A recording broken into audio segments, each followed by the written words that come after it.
Okay, let's crack one open. And there it is. All right. So today's episode is sponsored by Coors Original. Born in Golden, Colorado. I thought this drink was Canadian the whole time. Well, it's brewed in Canada, so I guess it's kind of Canadian, but it's also cool because it's also union made, which means we're supporting the working class. So cheers to that. For sure. For sure. That's something we can always cheer to. And we can cheer to good movies brought to you by WWE. Who knew that WWE could make a good movie? You'd usually expect them to make wrestling promotions and you know what wrestling is, right? Giant humans jumping on each other, throwing each other, grappling each other. It's a very old sport. And this movie today that we're going to be talking about, well, I'll be talking about it. Maybe you'll watch it afterwards. I recommend you watch it. So that's kind of the spoiler of this whole thing is that I would already recommend it because I already said that it's good. But here it is, anyways. Fighting with My Family. Here is the movie poster. It was released March 1st, 2000 and geez, I already forgot what date it was. It's recent. It's really recent. In the 2000s and 20s. I'm gonna say 2021, and I should know this since I did go through the hassle of trying to figure out the cast and 2019 actually. All right, so it was 2019 released March 1st. The lead character is the lead actress as well is Florence Pugh. I think I said her name right. Lean Hattie. So I guess I should highlight these people using some cool Zoom stuff that would help maybe illustrate this. So this character here, I don't know if it helps. That's Florence. She plays Paige, the wrestler known as Paige. So, so again, that's Florence, but what does Paige actually look like? A bit different, maybe as pale as the character here, actually. So that might be cool. But she does look a little bit different. This is Paige. She was the inaugural NXT Diva Champion. And this movie is about her and her family, actually. And this family kind of inspired me to do this podcast. Well, not this family in particular, but many different families that are associated with wrestling. And in fact, this family is not number one in the top 15 professional wrestling families, according to the Sportster. In fact, this family is ranked number 16, actually, 16. The Bevis family, they're the honorable mentions, and they run a wrestling promotion out of Norwich. Norwich is in Britain, somewhere in Britain, oh, England. And yeah, she was first NXT Diva champion, and she went on to become the two-time Divas champion. An impressive career that was cut short, I believe, due to injuries, which I think is accurate because Booker T made that comment recently, July 12th. This was released by Dakota Cohen. And in a Hall of Fame podcast, two-time Hall of Famer Booker T commented on saying goodbye to Paige, the WWE character. And here he goes on to say that Raya said goodbye to, I guess, the character Paige. And the thing is, she had a hell run as Paige. And I guess that's a good thing, right? Because it's memorable, even though it was cut short. He thought the gimmick was over, being out there right now. She's going to do her own thing.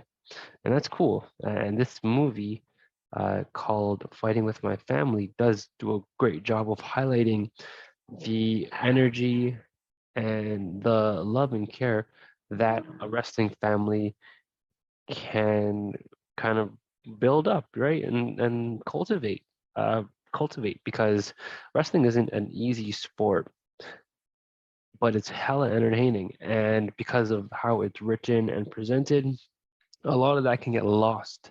But as you can see by this top 15 list, there are many, there are many uh, many families, many wrestling families, including the Flair family and many others. And of course, number one is actually the Anoa'i family, and they're the American Samoan uh, wrestling powerhouse led by The Rock, but including many other memorable and legendary wrestlers, including right now Roman Reigns, as well as who's another one? Rikishi is another member who I think is getting inducted into the Hall of Fame. Yeah, Rikishi.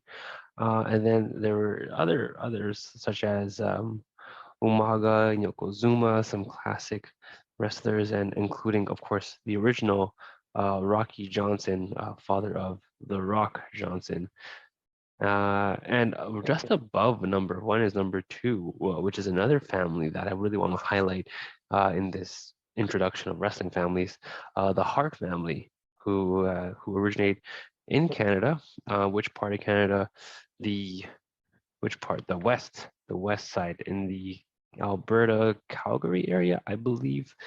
And the Hart family, led by Bret the Hitman Hart, but led by their family, Stu Hart.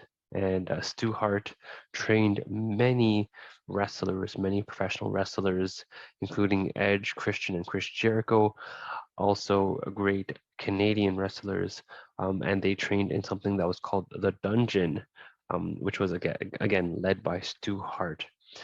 This family was featured in another podcast, podcast actually, and the podcast is called Commons, and the episode is episode 9 of their Dynasties series, and this series follows these major Canadian families, these major ancestral families, and in this episode they highlight the tragedy of the Hart family, and I wouldn't want to, say too much about the episode because I do think it's well done. You can also read about the Hart family and you learn a lot. So I'm going to shout out the Hart family, another inspiration, as well as this podcast that inspired me to do a review on a wrestling themed movie. And this one is that. This one is exactly that. So again, fighting with my family. As you can see from the cast, they got some funny peoples here, or at least known actors, including Lena Headey, Nick Frost, Vince Vaughn, and Dwayne Johnson. And he is in this film, and he does play he plays himself. And I think that is one of the great moments in this, is that this did actually happen. However, not exactly as it's portrayed here. And if you're wondering how accurate is this movie to the life of Paige, well, it's pretty accurate. They do take some liberties in shifting moments in the timeline to fit the hour and 40 minutes that they have to entertain you and to tell this coming of age story of Paige. And when I say Paige, of course, I mean the character, but also the person, the person that lived that life and began and became that person. So Florence Pugh plays Soraya Page Knight, and her brother is Zach, and he's played by Jack Lowden. Let me just actually go back to that title and just look over. Yeah, so here we have Nick Frost, and yeah, Nick Frost, known for playing sidekick to different Simon Pegg films, like what was it? Hot Fuzz is one of them. What's the other one? Let me find that one. Yeah, Shaun of the Dead, Hot Fuzz, The World's End. He also co-starred in Paul, the great sci-fi comedy, and of course he works alongside his collaborator, who's Simon Pegg, and he plays the patriarch of the family, Rowdy Ricky Knight. And yeah, he's the father. And then the wife, who you wouldn't expect to be the wife of Nick Frost, but in this movie plays out perfectly, Lena Headey, she plays Cersei from the Game of Thrones, so you might think of her as, oh, that cold-hearted queen. In this one, she's still a queen, but a little less cold-hearted, to be honest. Not out to murder children, but to get her kid the best opportunity that she could get in WWE. Now, this is a wrestling family, so naturally there becomes the trouble of, I guess, sibling competition. And sibling competition comes up between, of course, Paige and Zach, who help their family's promotion, but also wish to eventually get into the WWE, which is a difficult thing, and that doesn't always happen. And in this film, the family ends up splitting up, where Paige travels to, oh, I forgot where, somewhere in America in order to try out for NXT, and her brother stays back at home. And as you can see in this screen cap, he's got a baby, and she is, off doing wrestling stuff. And yeah, so no matter what, they try to connect, but as you can see from this picture, Zach seems kind of pissed off. And that does happen in real life, and that is something that does happen in real life. So when it comes to the overall story, I do think the creators, the producers, the writers respected the source material, added a very charismatic cast, and added witty writing. And where does this witty writing come from?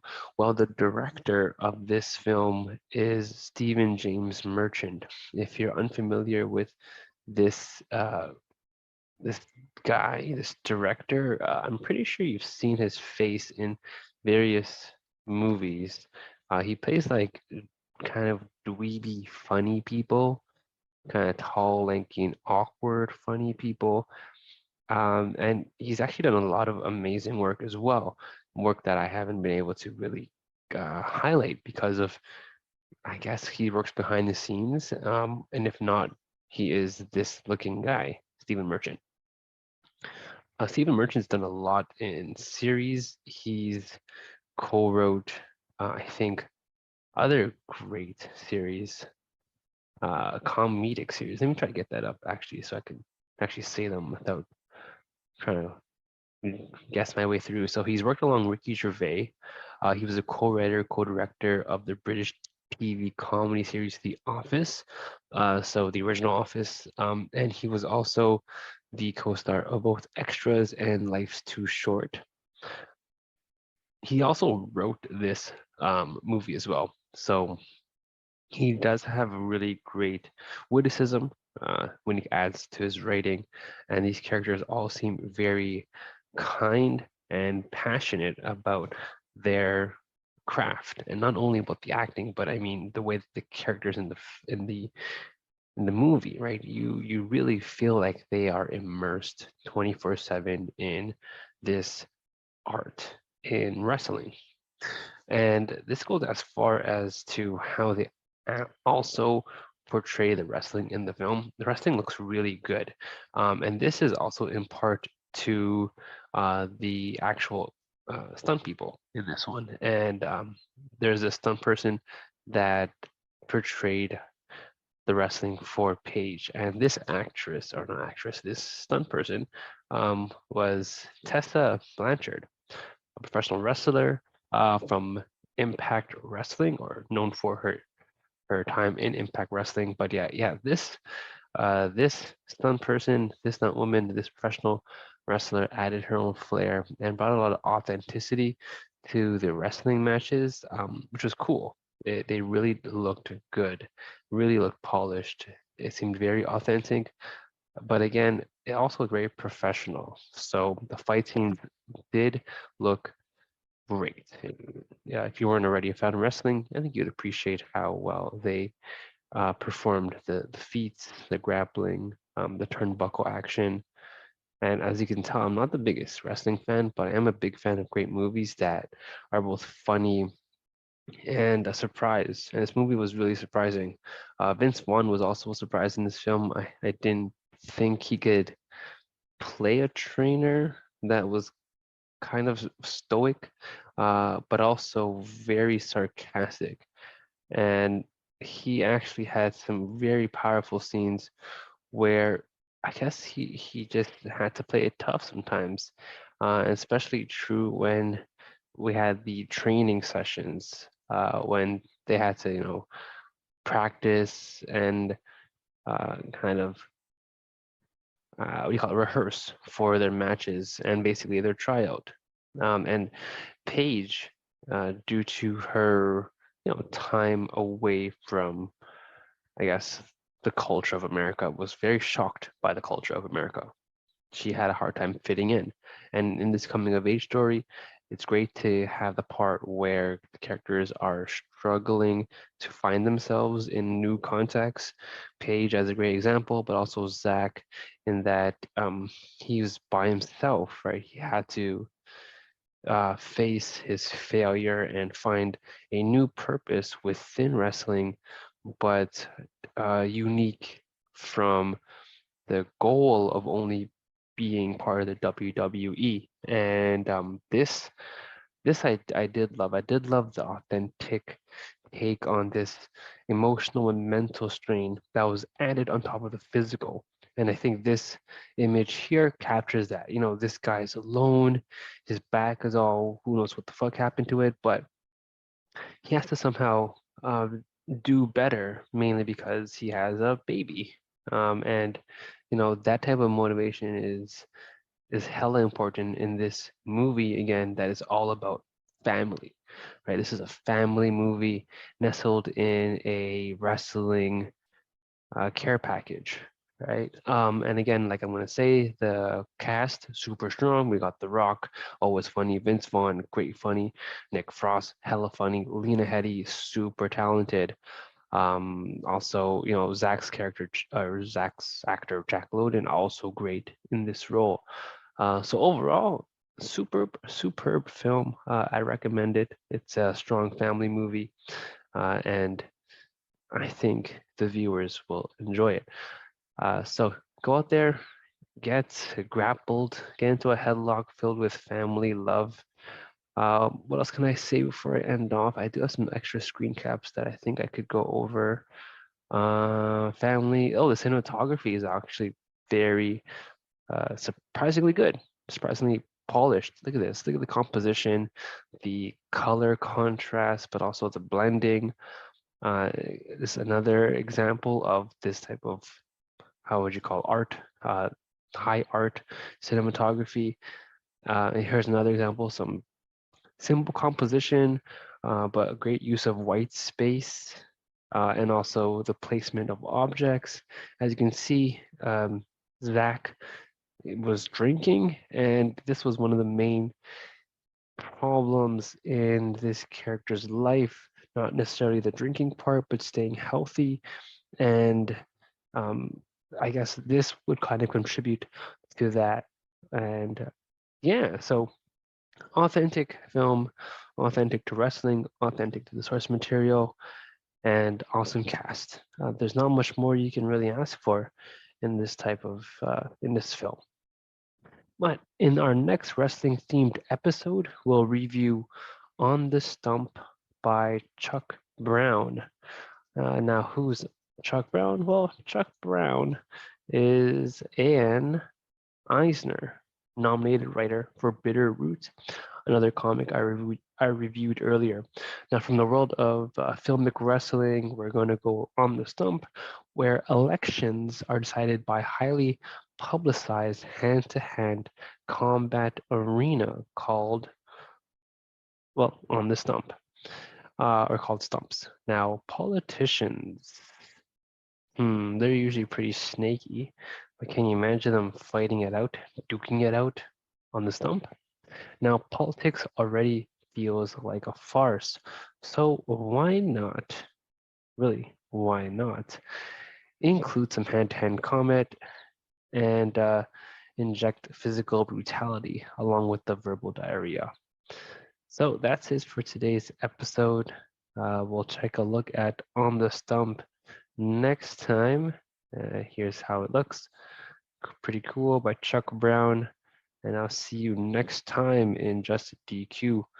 Cheers and take it easy, listeners. Take care of yourself and take care of each other. Peace.